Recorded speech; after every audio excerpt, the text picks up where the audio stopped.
Kakenhon Meghalaya Contractors and Suppliers Association MCSA kalekendu Menteri Ketenat Kakot Kakia uba wailat mikishila. Kajing temu jugi kelong menkerpat ke sarkar ban piarit gi kam bapen bha gi jingtai jing hospital ci benta gi barit. Kenang bagi kontraktor kejelak nyo kam lang baro bat banlat ke bapen mi tang kom ko ka package ka bahe. Habakran bad uba wailat mikishila ulapen syai bagat tenat ka kloy ban le ekani. Nrei don pat ki kam ki haban air ka package ka bahe namar ketenat ka koi ka khia kadang duna nong trei bat ki engineer JE kin syam jeng e ban kni ya ki kam. Lada kikam ki bon palat hagi jaka. Kumta don kikam kiba omla ban pia namar karukom long jaka jing trei. Wala ketenat kadang duna nong trei ke MCSA kala kentu balara ke sarkar ka penmi kikam kum ki single package. Kadai pat ban penti kena bagi kontraktor ke jelak nom du benta hak bayo ikini kam penroi hak kena ketenat. Te hak bayi dei bat ka jing penmi kikam kibadai hak nong ston hari boy Juai mau but kita cikgu bentaru Southwest Casinos. apa Southwest Casinos but sa Jantia Hills te kajing penmi ke kam kalong ba hakawai ke health center kami be kawai ke package kam then nababun kini ki kam ki renovation works ki repair works te but repair kadai ya ka repair ya ka main building include lang ya ka staff quarters kita nyok pratali ki staff quarters agawai ka health center dan nakalian juga association iwan menyakendu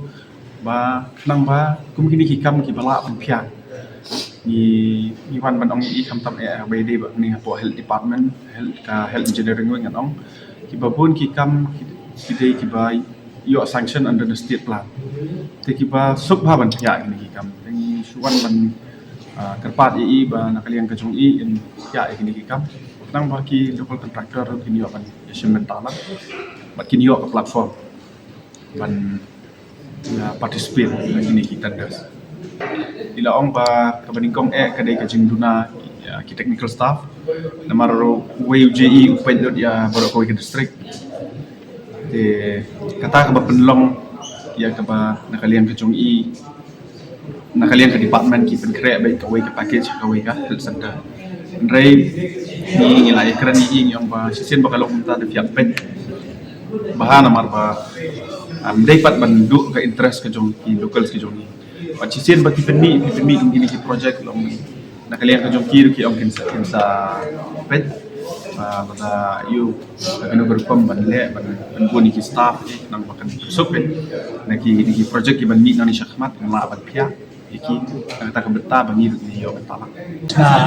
Two story tika one week away ka package kumi ka tu kamdan dia kata ban umat pia ya kata at bapak kini ki badai ki renovation kini di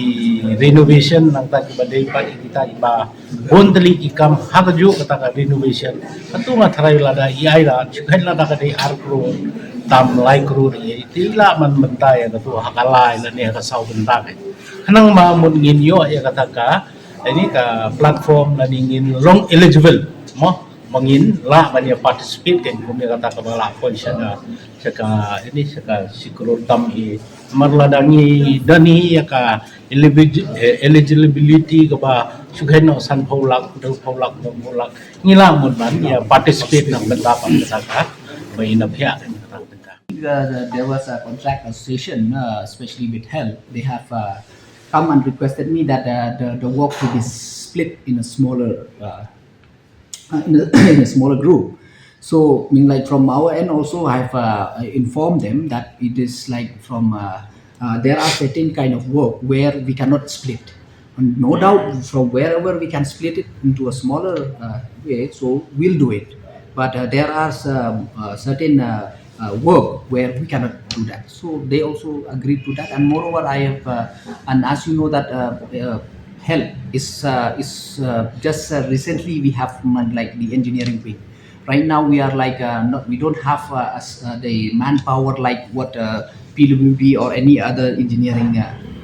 department are having. But no doubt we are just in the past also we have recruit, and in the future also we are planning more. So that's why, like from that aspect also we have a little bit problem in the manpower for the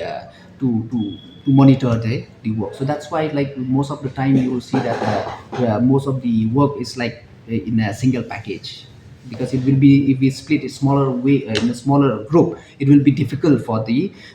engineer, these junior engineer and all, for the to monitor the work.